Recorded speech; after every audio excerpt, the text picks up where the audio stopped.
Boa tarde, estamos de volta com mais uma entrevista do nosso projeto Trajetórias Geográficas, a história de vida como uma possibilidade para entender o caminho do professor pesquisador na geografia. O projeto desenvolvido pelo Grupo GEA, Grupos de Estudos Integrados em Ambiente, Geografia e Ensino, e essa semana tão especial, marcada pelo Dia das Mães, não poderíamos deixar de evidenciar o papel das mães, professoras, pesquisadoras, mulheres, que tanto nos inspiram e nos mostram que a maternidade pode ser ainda mais bonita quando conciliamos nossas carreiras com os nossos filhos. E essa semana, nossa convidada tinha que ser uma pesquisadora, uma mãe, uma mulher, para falar da sua trajetória. Uma forma de tentar homenagear todas as mães pesquisadoras aí brasileiras, do Brasil e do mundo, E hoje estamos com uma convidada bem especial, ela que também integra esse time de professoras, pesquisadoras, mães do Departamento de Geografia do Instituto Multidisciplinar da Universidade Federal Rural do Rio de Janeiro. Então, muito bem-vinda, Roberta, ao nosso espaço, ao nosso cantinho aqui, ao nosso projeto Trajetórias, E hoje, para entrevistá-las, temos aqui na nossa equipe, também formada por mulheres, Vitória, Gabi e Beatriz. Bem-vindas, que seja uma tarde aí bem especial. Bom, gente, boa tarde, é uma alegria imensa estar aqui, Seja bem-vinda, professora Roberta. E para a gente começar a nossa entrevista, a gente vai fazer uma breve apresentação, de quem seria a nossa entrevistada aí, a Roberta Carvalho Arruda. Bom, ela é mãe do Zé, mãe de Pet, Farofa e a Rosa, possui graduação, mestrado e doutorado em Geografia pela Universidade Federal do Rio de Janeiro. Atualmente é professora associada do curso de licenciatura em Geografia no Instituto Multidisciplinar, Campus da Rural, e professora permanente do Programa de Pós-Graduação em Geografia, PPGGEL, da Rural. Atua como vice-coordenadora do Grupo de Pesquisas Geopovos, Geografia e Povos Indígenas, e também da coletiva Vandana Shiva, além de organizar, junto com os estudantes, uma horta coletiva no campus da Rural, em Nova Iguaçu, com o coletivo Colher Urbano. É pesquisadora do Núcleo de Estudos Geoambientais da Universidade Federal do Rio de Janeiro, desde 1999, e membro da Rede de Pesquisas sobre Regiões Agrícolas, desde sua formação em 2012. Tem experiência na área da geografia, com ênfase em perspectivas anticoloniais, geografia agrária, agroecologia, debatendo os conceitos de território e territorialidade, com foco nas resistências territoriais, movimentos sociais e os conflitos entre os processos de modernização da agricultura e povos indígenas no Brasil. Obrigada mais uma vez pela presença, seja muito bem-vinda. Esperamos que seja uma tarde agradável. E para começar a nossa entrevista, a gente queria começar sabendo um pouquinho sobre a sua trajetória antes de chegar na geografia e também como que esse caminho te levou até a geografia.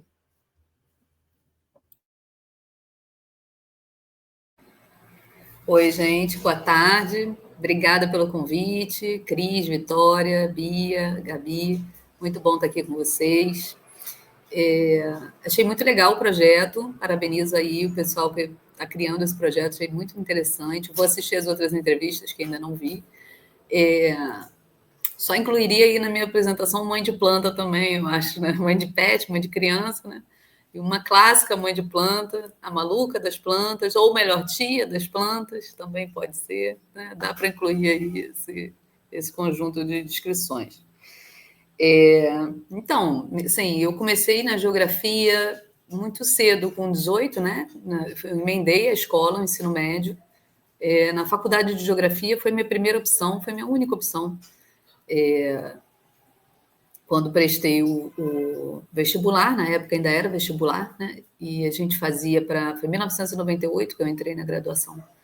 E a gente fazia para cada universidade, Então eu tinha que escolher que curso queria em cada uma, Então você ia de uma por uma fazer o pré-vestibular, E eu fiz em todas geografia. Eu realmente tinha muita vontade de entrar no curso e porque eu, assim, que na escola, que acho que quando eu tive esse primeiro contato, não no ensino fundamental, no ensino médio, a geografia me parecia muito interessante. A princípio eu ia fazer psicologia,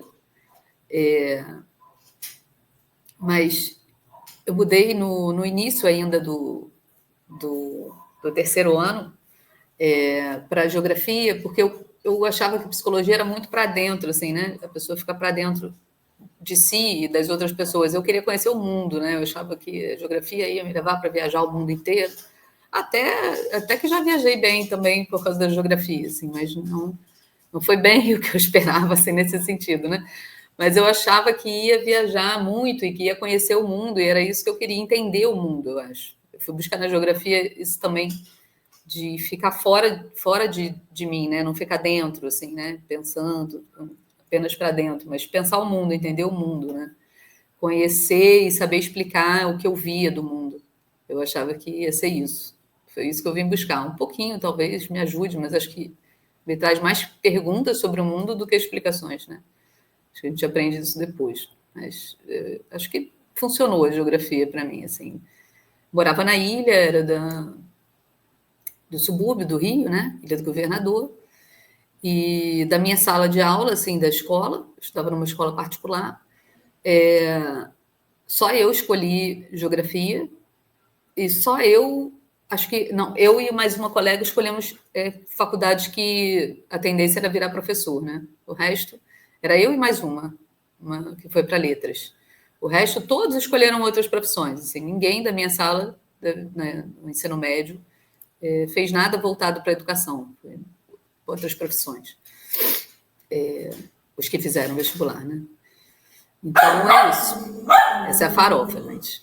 Acho que é isso, gente. Peraí. Está querendo dar o depoimento dela também, ó. Ela chegou depois, bem depois. É muito bom. E ao longo desse caminho, né, o que te levou a aprofundar na agroecologia, né, que a gente sabe que é um dos focos, né, seus, e a agricultura urbana, né? E dentro disso, qual a importância que você enxerga do colher urbano nesses debates? Então, a agroecologia, eu sou professora de geografia agrária, né? Na Rural, sou professora junto com a Cris, né? Para quem está vendo aí na internet. Trabalho na Rural do Rio de Janeiro, no Instituto Multidisciplinar, que é em Nova Iguaçu. E desde que entrei para dar aula de geografia agrária. E aí, nessa disciplina, a gente falava muito, né, de questões alimentares. Eu sempre tentei, desde que comecei a dar aula de agrária, juntar alimentação com geografia agrária numa perspectiva de demonstrar, né, a partir desse debate alimentar, que o que acontece no território acontece no nosso corpo, né? Então, o campo brasileiro, ele está dentro da gente todos os dias que a gente se alimenta, né? Então, o que acontece com o campo, o que acontece em áreas que parecem muito distantes e muito difíceis de se conectar assim emocionalmente, que são áreas, sei lá, você está pensando no centro-oeste brasileiro, parece uma coisa tão distante para quem mora na região metropolitana do Rio de Janeiro, para quem mora na Baixada, parece uma coisa que não tem muita relevância, né, no seu cotidiano. E aí o objetivo sempre foi trazer isso para o seu cotidiano, porque o que acontece nessas áreas acontece no seu corpo. Você come todos os dias, né? Você come, inclusive, derivados de sódio, você come derivados do milho, você come o que acontece no agronegócio de grãos no Brasil inteiro, né? Está dentro do seu corpo, não está separado de você, de ninguém de nós, né? Então, esse tem sido um debate que eu tenho sempre feito com os estudantes. E aí, sempre acabava o curso com a questão: por que a gente não faz uma horta? Então, a gente debatia todos os problemas do campo brasileiro, né, as questões relativas à concentração fundiária, ao funcionamento do agronegócio no Brasil, a alimentação, a agroecologia, e no final todo mundo se perguntava isso, assim, por que a gente não faz uma horta no IEM? Por que o IEM não tem uma horta? Por que a gente não pensa nisso, né, em como trazer para perto da gente esse debate? E aí, era sempre no final do curso que a gente chegava a essa conclusão, os estudantes chegavam, né? Porque eu tinha esse interesse, mas parecia vago, né? E aí, num determinado ano, que foi 2018, eu cheguei na disciplina de agrária e propus fazer uma horta. Comecei com a turma, a primeira aula, falei, gente, expliquei isso que eu acabei de falar. Todo curso a gente faz um debate, no final do curso sempre aparece a questão por que a gente não faz uma horta. e eu proponho a vocês a gente começar o curso fazendo uma horta, vocês querem? E a turma imediatamente amou a ideia, assim, e a turma, a gente fazia a aula de manhã normal e à tarde ficava um grupo grande para a gente cuidar de como fazer uma horta, porque eu não fazia a menor ideia, ninguém fazia. Tinha 2 alunos que já tinham trabalhado com agricultura alguma vez na vida. Oi, filho, o filho chegou. De resto, ninguém sabia nada de como fazer. Então, a gente se reunia para entender, né? E aí, essa turma comprou muito a ideia, ficava uma galera grande de tarde, a gente pensava juntos, a gente ia entender, ia procurar saber, ia na direção descobrir se podia fazer, né? Porque tinha, assim, será que pode? Eu posso sair plantando coisas no IEM? Posso usar o espaço do campus assim? Tinha várias ideias que não podia, as pessoas falavam coisas, né? Ah, não pode plantar árvore, pode, não pode. E aí a gente foi na direção, a direção adorou a ideia, andou com a gente no campus inteiro, mostrou onde seriam os lugares bons, onde teria água. A gente escolheu um lugar e dali foi começando, né? Esse primeiro semestre foi muito devagar o processo, a gente fazia planos mais do que mexer direto nas coisas, né? E aí é que a gente, então, em 2018, a ideia foi a gente sair da fala só, do debate, que era um debate que eu venho fazendo, sei lá, desde quando eu entrei em 2012, na Rural, né, com diversas turmas que passaram. E em 2018 a gente passa para a prática, né? A ideia foi a gente sair do debate teórico e chegar a uma proposta prática, em que a agroecologia e as alternativas a esse sistema de sistema agroalimentar, que a gente chama, né? As alternativas pudessem ser práticas para a gente pudesse vê-las acontecendo, a gente pudesse entender como elas funcionam, né? E, inclusive, a gente foi descobrindo que nem é tão complicado assim, né? Fazer uma horta, não precisava de tanta reunião de planejamento, era só fazer, só sair fazendo, que a gente ia aprender, né? A própria vida ia ensinar, os agricultores, né? A gente teve uma sorte muito grande que foi no mesmo ano que a gente começou a horta na Rural, iniciou um projeto de uma professora de seropédica que chama Nelise, que é a feira de agricultura familiar, que acontece toda semana no campus da universidade. Então, a gente começou a se relacionar com os agricultores que passaram a frequentar o espaço da universidade. E os agricultores passaram a nos ajudar muito, né? Então, tinham os agricultores da feira, tem, até hoje, a gente muda, troca ideia, está sempre com eles, faz eventos com eles. E tem os pais de alunos que são agricultores e estudantes que trabalham de alguma maneira com a agricultura em alguma parte de sua vida, né? Esses foram nossos grandes ajudas, assim. Lucas, por exemplo, Costa, que está desde o iniciozinho na horta, ele trabalha com agricultura na família dele, então ele sempre teve, né, nos ajudando como fazer, o que fazer, o que está acontecendo aqui que não está funcionando. E aí a gente foi, o pai da Daniele Nunes, que é agricultor, ele teve, foi uma virada a passagem do pai da Dani na horta, né? Ele teve lá com a gente e em 1 minuto ele, assim, uma tarde que ele passou com a gente, ele mostrou como era muito mais fácil que a gente imaginava abrir um canteiro. A gente fazia um planejamento gigantesco para abrir um canteiro. Levava um tempão. Agora a gente abre o canteiro assim, vamos abrir um canteiro ali. Mas foi o pai da Dani, né, que ensinou isso para a gente. A gente não sabia como. A gente achava que era uma coisa super complexa abrir um canteiro. E quem nos ensinou foi ele, a vida dele. Foi assim, um divisor de águas na vida do Colher, né? Então, assim, a ideia do Colher surgiu com essa perspectiva a partir da disciplina de agrária, de sair do teórico e passar para o prático. E aí começou, então, como parte da disciplina da graduação. Logo, a gente viu que não cabia só na dinâmica de uma disciplina, não dava para esperar via agrária, né, que é oferecida uma vez por ano, para a gente cuidar da horta, né? Então, a gente precisava se separar da disciplina, e aí que surge o Colher Urbano. A gente viu que era um coletivo, que tinha que ser independente, que tinha que não ter nada a ver com disciplina e horário de disciplina. A gente tinha que ter uma autonomia nesse sentido. Então, agora, o Colher se encontra com a agrária, com geografia e alimentação, as disciplinas que tem a ver, mas o Colher não está mais vinculado a disciplina nenhuma, porque não é possível. A gente tem que cuidar nas férias, a gente tem que cuidar no feriado, a gente tem que vir, né? Então, é outra dinâmica, né? E aí, o Colher ganhou uma dimensão e uma vida que eu nunca imaginei. A gente, dali, A nossa proposta era fazer uma hortinha. O nome, inclusive, o primeiro nome foi Hortinha. Porque a gente imaginava que era muito simples só. E o negócio se tornou uma coisa tão complexa, assim, com uma vida própria, se transformou num coletivo, a gente virou um projeto de extensão, virou um coletivo que tem uma atuação política no mundo, a gente se articula com outros coletivos de agroecologia. A agroecologia ela tem uma dimensão política muito forte, né, que nos arrebatou. Então, a gente passou a se articular em atividades da articulação de agroecologia do Rio de Janeiro, da Teia dos Povos,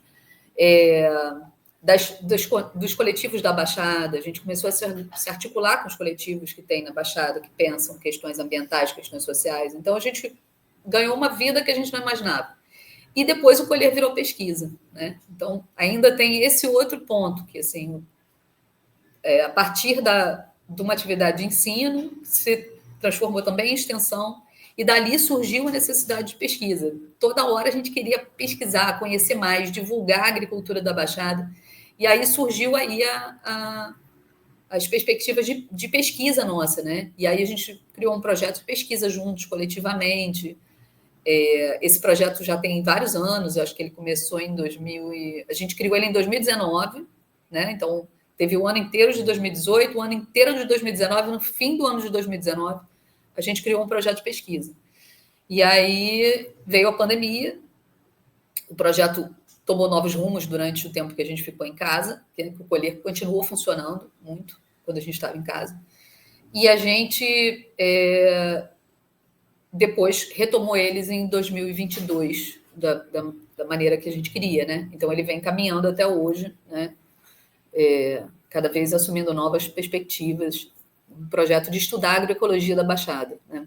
Mostrar que a Baixada produz comida, a Baixada produz agroecologia, e a gente dialoga com esses agricultores, né? Esse é o nosso interesse com pesquisa. Perfeito. Enquanto você falava sobre a questão da prática, né, eu lembrei muito da época do projeto Educação Ambiental em Foco, que a gente participou, eu, Bia, Cris, que a gente trabalhou com hortas nas escolas, e a gente viu como que trabalhar com a comunidade, os pais dos alunos, as pessoas que já têm a prática com a agricultura, torna tudo mais fácil, a gente aprende muito mais, né? Então, acho que esse é o ponto que faz toda a diferença, de você ter pessoas que já têm aquela vivência e chegam realmente para somar, e é muito mais eficiente o trabalho, né? Então, é muito legal. Você comentou que você entrou na Rural em 2012, e a gente percebeu, né, que você fez a graduação, logo depois o mestrado, já foi emendando no doutorado. E a gente queria saber se ao longo desse tempo, né, de formação, e antes mesmo de se tornar professora da Rural, você teve outras experiência na escola, de trabalho, como é que foi essa sua trajetória até chegar hoje, né, como professora da graduação, da pós, e as experiências que te marcaram, que você acha que te marcou e te moldaram para você ser hoje a professora como você é, sabe? A gente queria saber um pouco mais dessas outras experiências. Eu acho que, assim, eu fiz graduação, terminei em 2002. E aí, quando eu entrei no mestrado, eu já estava trabalhando em aula, dando aula em escola, né? Então, eu trabalhei na educação básica de 2002 a 2012. Ou seja, os 10 anos entre a minha graduação e a minha entrada na Rural foram anos de educação básica. Todo o tempo da minha formação de pós-graduação eu estava trabalhando em escola, né? E aí eu trabalhei em escolas particulares, pequenas, escolas particulares, até teve uma que foi um pouco maior, que era o Colégio Miguel Couto. Também trabalhei na rede CEL, né, que também é uma rede grande. E trabalhei nas prefeituras, né? Trabalhei na Prefeitura do Rio e na Prefeitura de Búzios.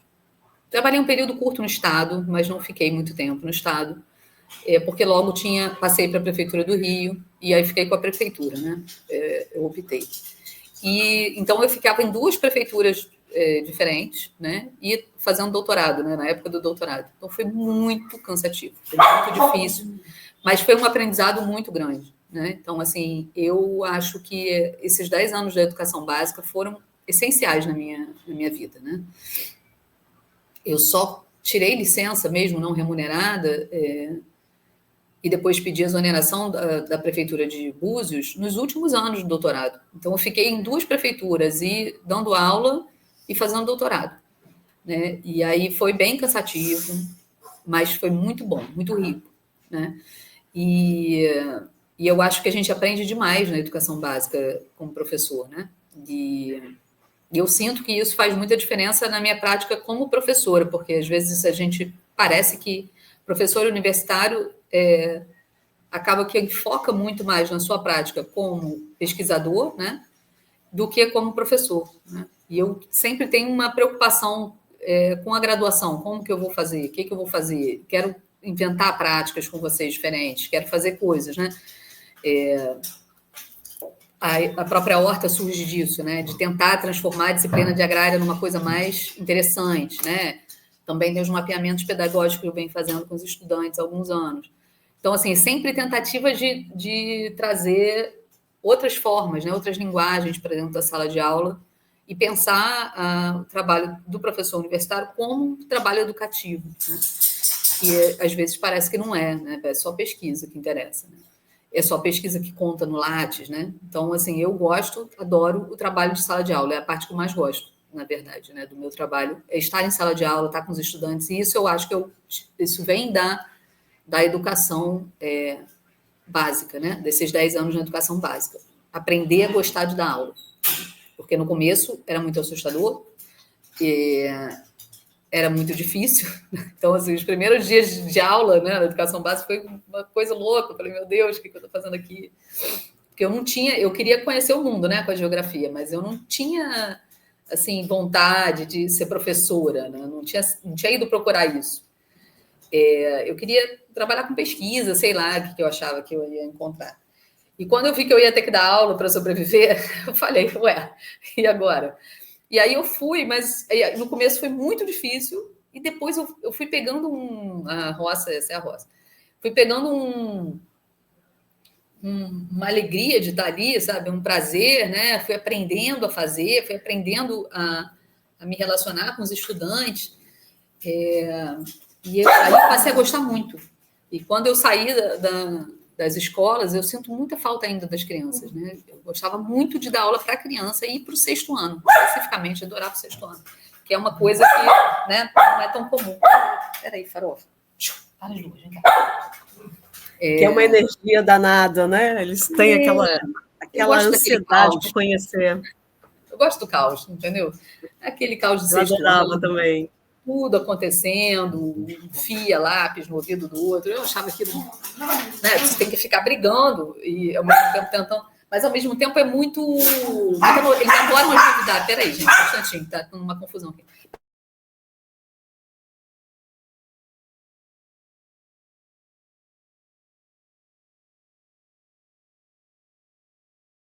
Elas se desentenderam brevemente, mas já. Não, acho que não passou, não. Peraí, só.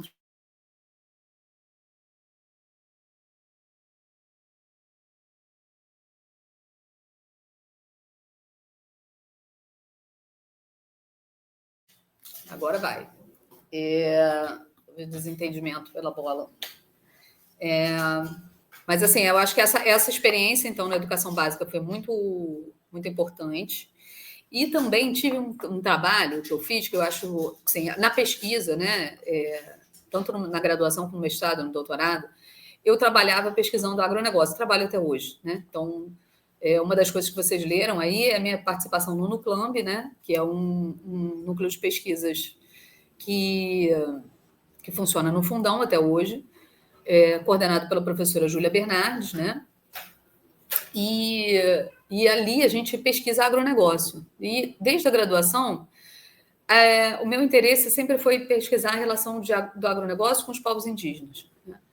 E eu comecei a desenvolver pesquisas nesse sentido, trabalho com isso até hoje como pesquisa, né? Então, minha área principal de pesquisa são as relações territoriais entre agronegócio e povos indígenas, né?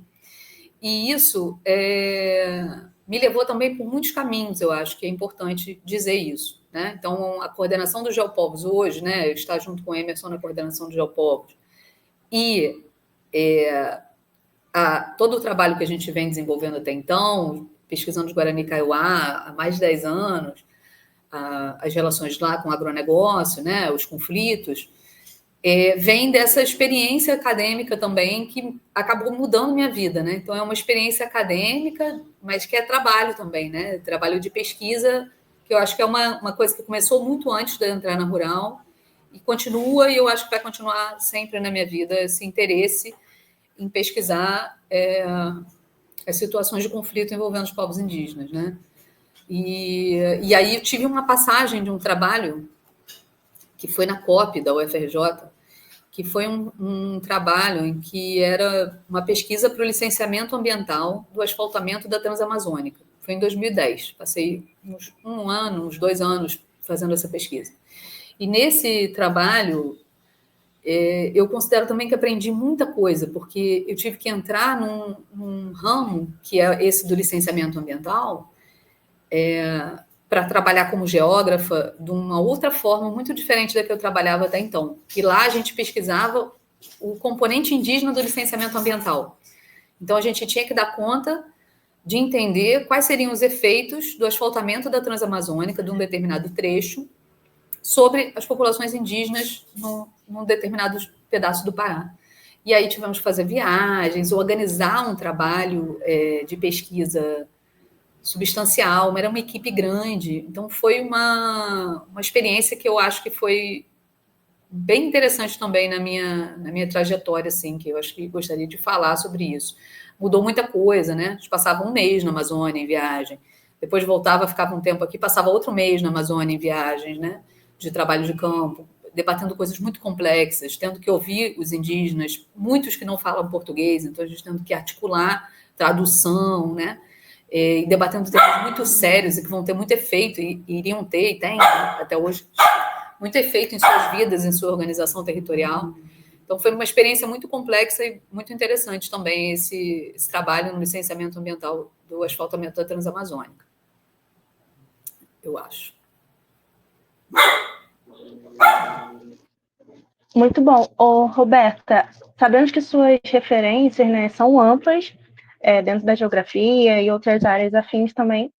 E a gente queria saber se você pudesse sentar com um autor ou uma autora da geografia, quem seria essa pessoa? E o que você acha que você conversaria com ele ou ela? Essa pergunta, eu fiquei um tempão pensando nisso. Porque, assim, tem que ser da geografia? Porque se for da geografia, só tem uma resposta. Newton Santos, certamente, né? Assim, que eu gostaria muitíssimo, mas é uma resposta, acho que meio... Digamos que 90% dos geógrafos falariam Milton Santos. Né? Eu conheci o Milton Santos rapidamente quando ele foi homenageado na UFRJ, não sei se 99, 2000, não me lembro. Ele recebeu o título de professor honoris causa. Eu estava por lá. Júlia era muito amiga do Milton Santos, estava organizando a homenagem, né? Uma parte da homenagem.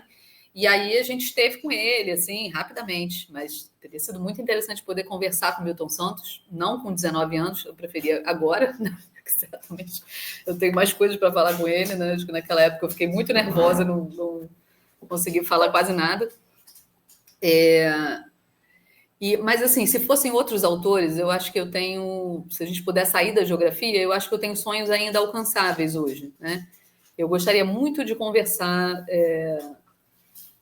longamente, devagar, num espaço que tem uma fogueira, com Krenak, adoraria, entende? Adoraria conversar também desse jeito, num espaço que tenha uma fogueira e paz e tempo, e muitos dias, com o Schopenhauer. Então, assim, acho que são autores com quem eu gostaria de ter esse diálogo longo, né? Devagar, diálogo sobre a vida, como ela é mais ampla do que a nossa vida, né? Que eu digo nossa de gente, né? Como que o mundo é muito mais amplo que só pessoas, né? E pensando um pouco também, que é uma coisa que a gente vem trabalhando muito, pensando no colher, né?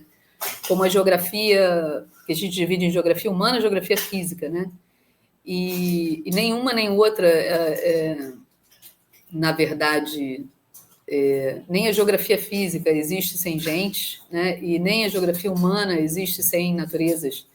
Então, como que as geografias elas estão todas misturadas, né? E a gente poderia pensar um pouco mais amplo sobre isso, né?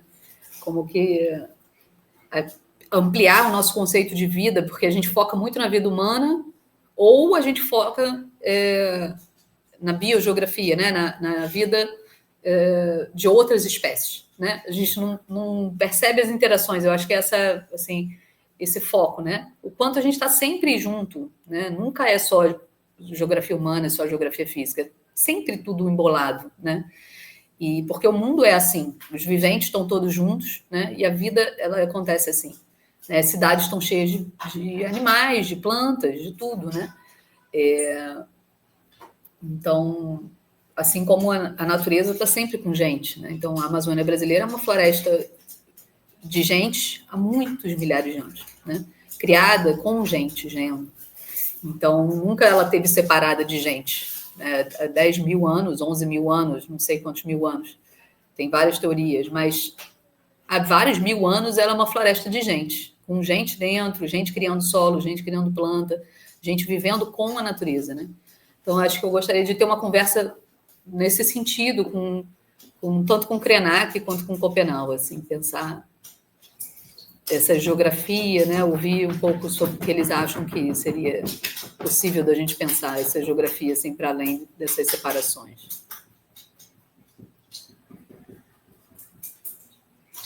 Perfeito, seria um papo muito cabeça. E como mulher, mãe e professora, quais desafios, agora mudando um pouquinho do nada o eixo, como mulher, mãe e professora, quais desafios você enfrenta em conciliar a maternidade e a vida acadêmica? Peraí.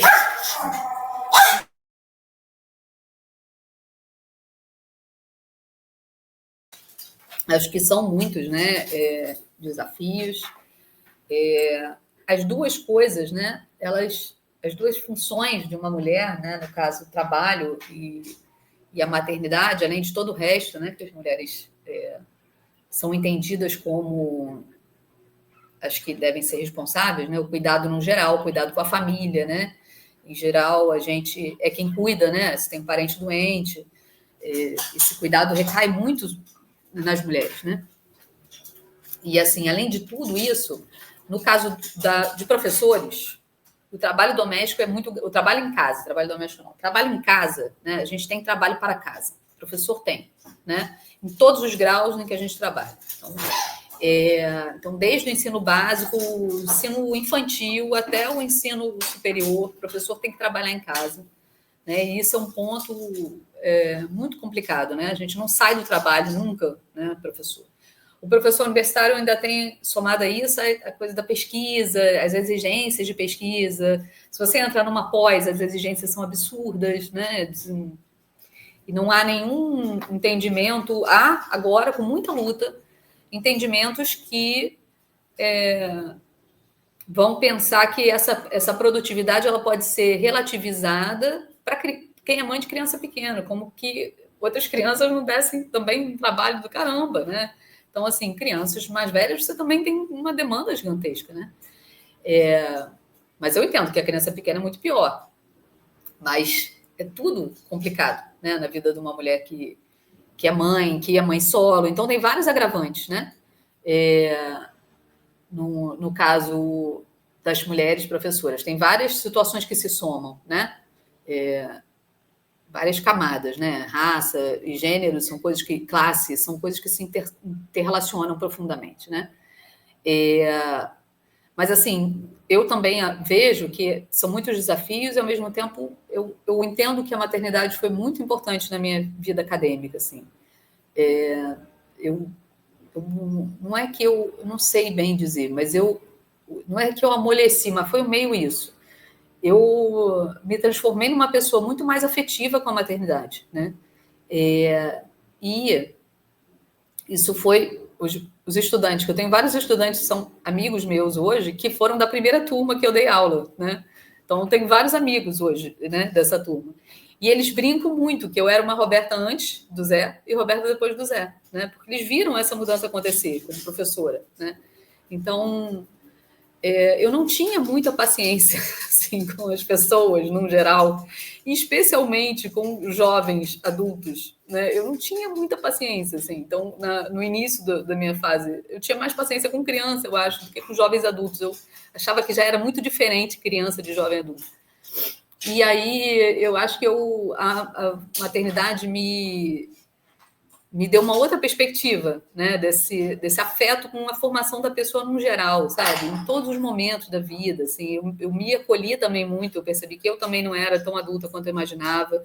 Precisei me acolher nesse momento da maternidade, a pensar em acolher também os outros. E aí eu mudei muito minha relação com as pessoas, me tornei muito mais afetiva. Então, eu também, por mais que eu veja alguns desafios, eles existem, são grandes, né? A gente vive num espaço universitário, no geral, no Brasil, com umas cobranças de produtividade descabidas, sabe? Que se premia.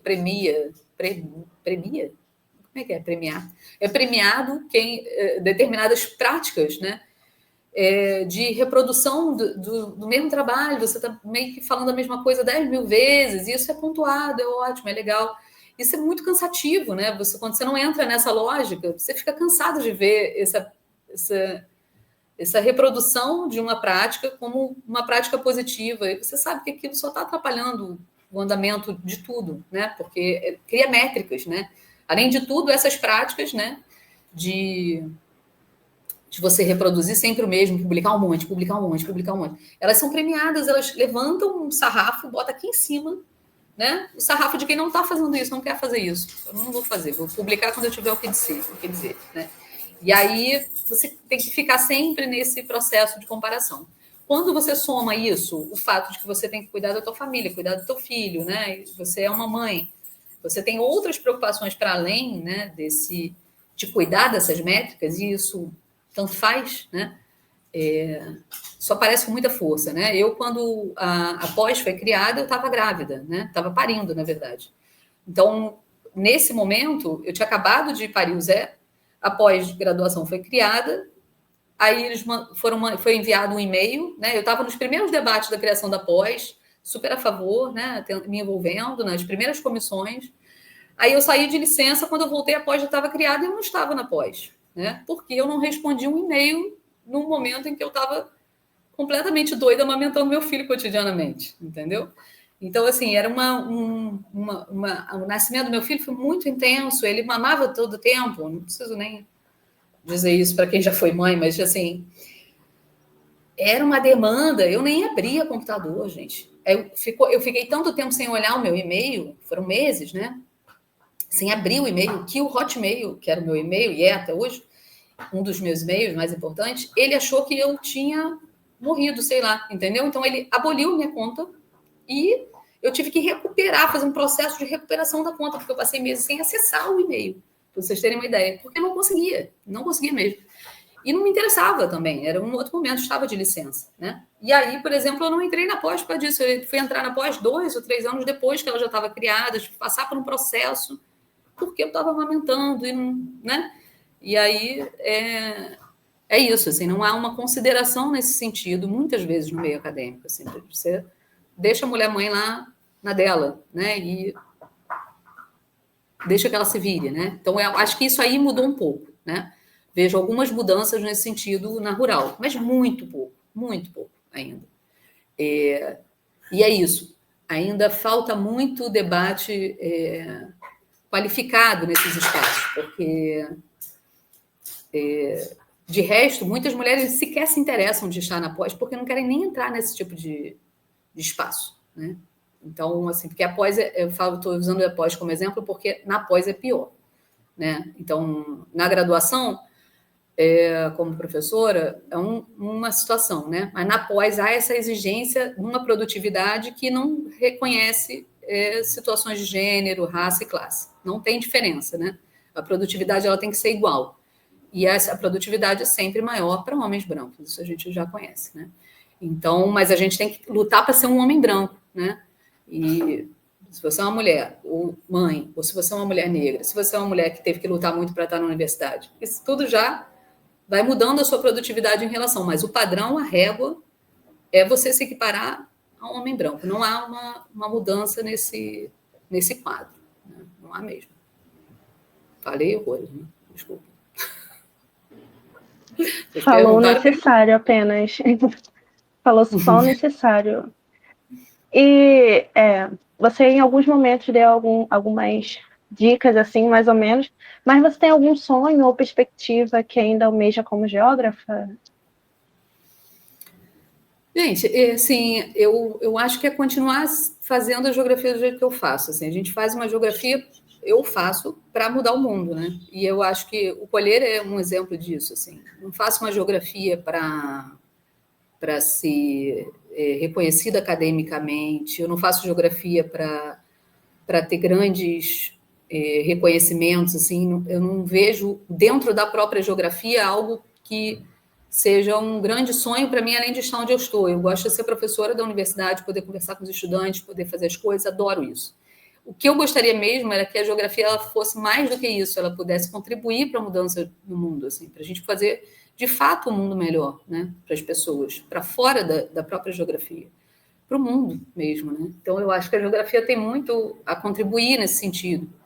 E aí eu acho que é isso, que a gente crie geógrafos, que vocês se tornem geógrafos que pensem em mudar o mundo, né? Não só na sua própria existência, na sua vida, né? Mas no mundo mesmo, no coletivo, na vida de todo mundo, né? Então, esse eu acho que é o meu grande sonho para a geografia, uma geografia que volte a querer mudar o mundo. Eu acho que a gente teve essa geografia ali num período em que a geografia crítica ela, né, veio com força, e ela meio que parece que isso perdeu o interesse assim, das pessoas. Eu não vejo muito interesse mais numa geografia para mudar o mundo. Né? E esse é o meu sonho assim, para a geografia. Eu gostaria que a geografia voltasse a querer mudar o mundo. Ótimo, Roberta. A gente considera que você trilhou um caminho de muito sucesso. Mas, hoje em dia, com um olhar mais experiente, mais maduro dentro da geografia, você identifica alguma coisa na sua trajetória até aqui que você, hoje em dia, faria diferente ou não faria, mudaria? Nada. Eu gosto do caminho que eu fiz, que eu estou fazendo, não mudaria nada.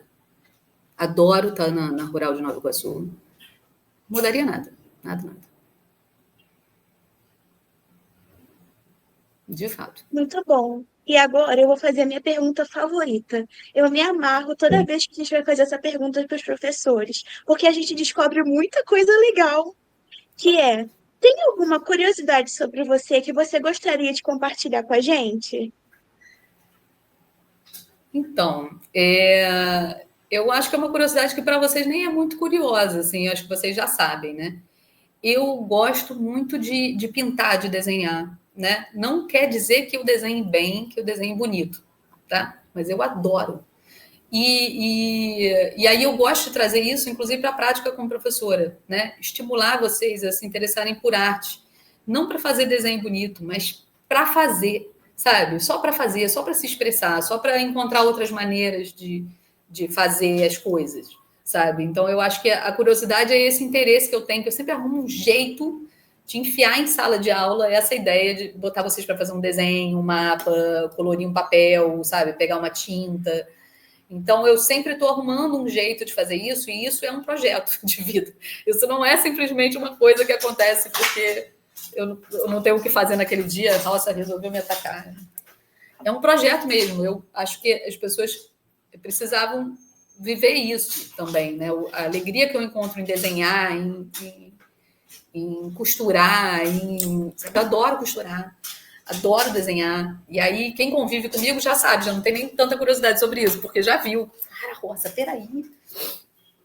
E aí eu tenho vontade de dividir isso com todas as turmas e todas as situações. Então, eu levo isso. Até na pós, outro dia, eu botei eles para desenhar um negócio, levei canetinha.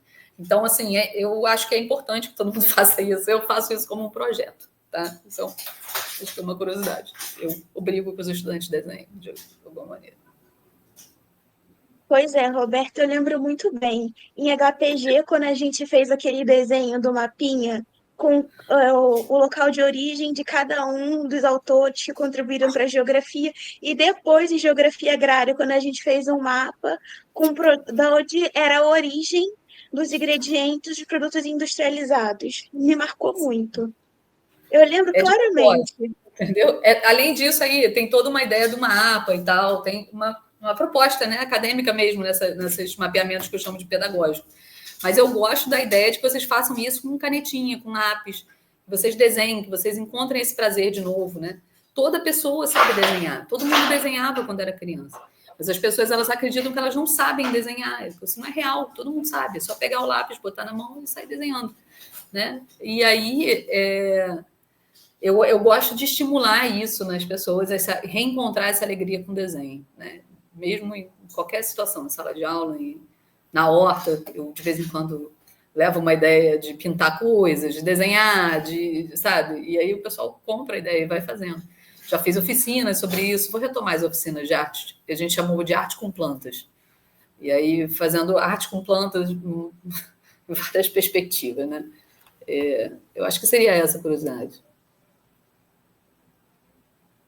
Me lembrei muito daquele texto, Uma Flor Vermelha de Cabo Verde, onde durante a trajetória da nossa vida a gente vai desaprendendo a fazer, né? Na verdade, deixar a nossa criatividade agir a partir de um desenho e se enquadrar dentro do que é considerado certo, errado, padrão, enfim, muito bacana. Exato.